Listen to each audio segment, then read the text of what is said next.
আচ্ছা শোনো না, সাবস্ক্রাইব করার পর পাশের এই বেল আইকনটিকেও বাজিয়ে দিও, কারণ যখনই আমি অনলাইনে আসি তোমার ফোনেও যাতে ঘন্টি বাজে।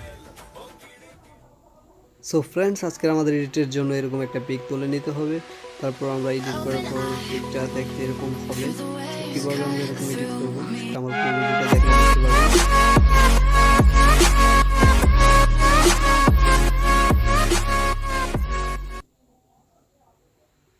তো বন্ধুরা, আমরা পিকচার টাইপের মধ্যে চলে এসেছি। এখান থেকে আমরা এখন কাট আউট অপশন থেকে আমরা ব্যাকগ্রাউন্ড ইরেজ করে নেব। আমরা ধীরে ধীরে আমাদের যে ফটো আছে সেই ফটোর সাইড চতুর্দিকে ভালোভাবে আমরা সিলেক্ট করে দেব। পুরোটা সম্পূর্ণ সিলেক্ট করার পর তারপর আমরা উপর থেকে এটাকে ডান করে দেব। তো ডান করার পর যেগুলো আমাদের অটোমেটিক সিলেক্ট হয় নাই সেগুলো আমরা আবার সিলেক্ট করে নেব এখান থেকে স্মুথলি ভালোভাবে।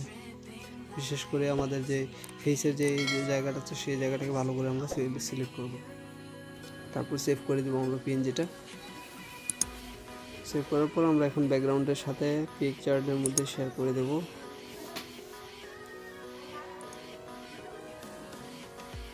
এখান থেকে পিকচারটা শেয়ার করার পর আমরা দেখতে পাচ্ছেন, আর আমরা টুল অপশনে যেয়ে আমরা রিসাইজ করে নেব আমাদের যে ব্যাকগ্রাউন্ডটা, এটাকে করে নেব 2507 করার পর আমরা রিসাইজ করে তারপর এখান থেকে আমরা একটা টেক্সট পিএনজি অ্যাড করে নেব। তো টেক্সট পিএনজি আমরা ডেসক্রিপশন বক্সে লিঙ্ক দিয়ে রাখবো, আপনি ওখান থেকে ডাউনলোড করতে পারবেন। এখান থেকে আমি অ্যাড ফটোতে গিয়ে একটা টেক্সট পিএনজি অ্যাড করে নেব। সো বন্ধুরা, আমার আরও যে টিউটোরিয়ালগুলো আছে কীভাবে আপনি ইনস্টাগ্রাম ভাইরাল ফটো এডিটিং করবেন, এরকম টিউটোরিয়াল আমার ডেসক্রিপশন বক্সে লিঙ্ক দেওয়া থাকবে, আপনারা চাইলে দেখে নিতে পারেন। তাছাড়াও কীভাবে স্মুথলি ব্যাকগ্রাউন্ড ইরেজ করতে হয় সেটাও আমি একটা টিউটোরিয়াল করেছি। তো তারপর আমরা এখান থেকে ড্র টুল অপশনে চলে যাব। ড্র টুল অপশনে যাওয়ার পর আমরা যে প্রথম যেই লেয়ারটা থাকবে সেই লেয়ারের উপরেই আমরা একটা ফটো অ্যাড করে নেব। এখানে আমরা যে চেয়ারের ফটোটা আছে পিএনজি, সেই চেয়ারের পিএনজিটাকে আমরা অ্যাড করে নেব এখান থেকে। পারফেক্টলি আমরা বসিয়ে নেব আমাদের ইচ্ছে মতো, আপনারা আপনার ইচ্ছে মতো বসাবেন। আমি এখানে ডান করে দিলাম। তারপর আরেকটা ইমপেট লাইন নেব। ইমপেট লাইন নেওয়ার পর আরেকটা ফটো অ্যাড করব, মানে আমার যে পিএনজিটা আছে সেই পিএনজিটা আমি অ্যাড করে নিলাম এখানে। সো এখানে অ্যাড করার পর আপনি ভালোভাবে খেয়াল করে দেখবেন যে কতটা পারফেক্ট আপনি বসাতে পেরেছেন।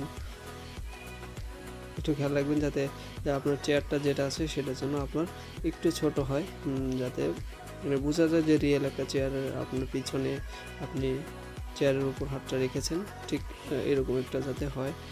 তো এখান থেকে আমি আবার আমার চেয়ারটাকে মিলানোর জন্য ট্রান্সফারে গিয়ে পারফেক্টভাবে এখানে বসানোর জন্য আমরা এখানে একটু ছোট বড় করে নিয়ে দেখতেছি আর কি। সো এর ডান করে দিলাম, এখানে হয়ে গেছে। তারপর আমরা এখান থেকে একটা ইমপেট লাইন নেব। ইমপেট লাইন নেওয়ার পর এখান থেকে আমি আমার হেয়ার পিএনজিটা অ্যাড করে নেব। সো কীভাবে এরকম হেয়ার পিএনজি তৈরি করতে হয় আমি এরকম টিউটোরিয়াল আপনাদেরকে দেখিয়ে দেবো। আমার ডেসক্রিপশন বক্স সবাই চেক করবেন। তাছাড়াও কীভাবে আপনার লাইটরুম ইউজ করে লাইটরুমের মিক্স টুল ইউজ করবেন সেরকম আমার টিউটোরিয়াল একটা আছে, আপনি চাইলে ডেসক্রিপশন বক্সে দেখতে পারেন। এখানে হেয়ারটা একটু মানে পারফেক্ট হয় নাই, সো আমরা আবার এখানে যে দাগটা আছে সেটাই রিমুভ করবো। এখানে ইরেজারে গিয়ে এখান থেকে রিমুভ করে দিলাম। আপনার যদি ইরেজটা ভালোভাবে করেন তাহলে কিন্তু আসলে পারফেক্ট হবে। আমি যেহেতু টিউটোরিয়াল বানাচ্ছি সেই জন্য হয়তো মানে ততটা স্মুথলি হয় নাই, আপনারা চেষ্টা করলে অবশ্যই হবে ইনশাল্লাহ। এবং কি আমার চ্যানেলটাকে প্লিজ সবাই সাবস্ক্রাইব করবেন। এখন ট্রান্সফারে গিয়ে আমরা চুলটাকে আবার ঠিক মতো বসিয়ে দেবো। ট্রান্সফারে গেলাম, তারপরে এখান থেকে আমরা সুন্দরভাবে সিলেক্ট করে বসিয়ে দিলাম। তো আমরা এগুলোকে এখন মার্চ করে ফেলবো।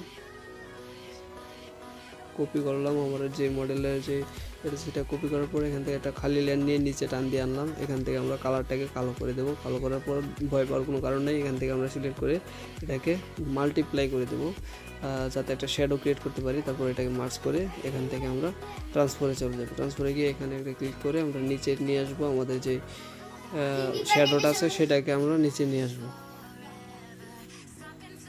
শ্যাডোটা নিচে এনে আমরা পারফেক্টলি বসিয়ে দেবো, যেখানে আমার মনে হবে যে হ্যাঁ এখানে পারফেক্ট হচ্ছে।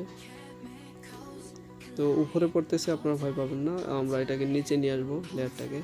ডান করার পর এখানে আমরা টান দিয়ে লেয়ারটা নিচে নিয়ে আসবো, তারপর আমাদের এটা নিচে চলে যাবে। তারপর অপাসিটিটা আমরা কমিয়ে দেবো যাতে মনে হয় এটা একটা শ্যাডো। সো এখান থেকে আমরা এটাকে আরেকটা ইমপ্রিন্ট লেন নেব, আরেকটা ইমপ্রিন্ট লেন নেওয়ার পর একটা ফটো নিব, মানে গিটারের যে ফটোটা আছে সেই ফটোটাকে আমরা এখন এখানে বসিয়ে দেবো।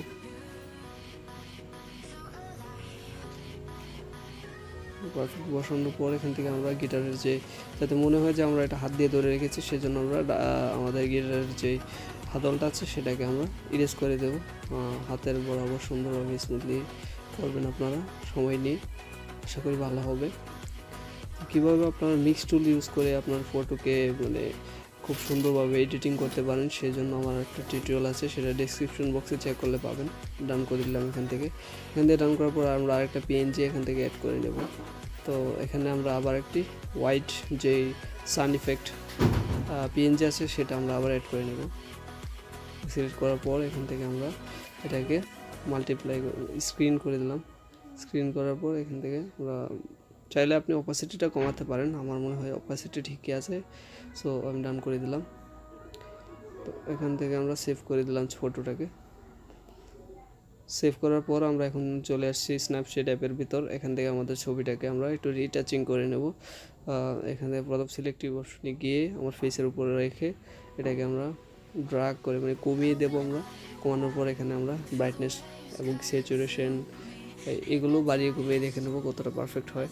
তারপর আরেকটা নিলাম, অ্যাড করে নিলাম, অ্যাড করার পর আবার এটা কমিয়ে তারপর এখান থেকে ব্রাইটনেস বাড়াবো, স্যাচুরেশন কমাবো এবং সব কিছু একটু একটু করে ইফেক্ট দেবো। তারপর এখানেও আমরা আরেকটা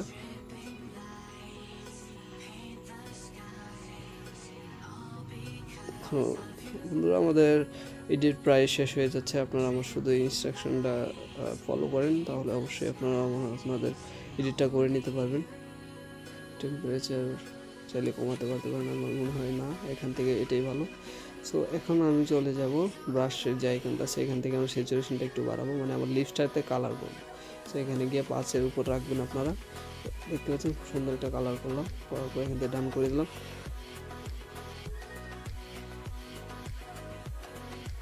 তারপর আমরা একটু আমাদের মুখের মধ্যে হাসি ফোটাতে চাই, সেই জন্য আমরা এখান থেকে স্মাইলি অপশনটা সিলেক্ট করবো।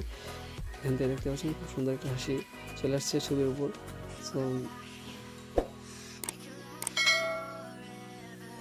ইমেজটি অনুযায়ী গিয়ে আমরা একটু ব্রাইটনেস কমিয়ে বাড়িয়ে দেখতে পারি কীরকম মানে ভালো লাগে। আমি একটু কমিয়ে বাড়িয়ে দেখতেছি, আপনারাও দেখতে পারেন।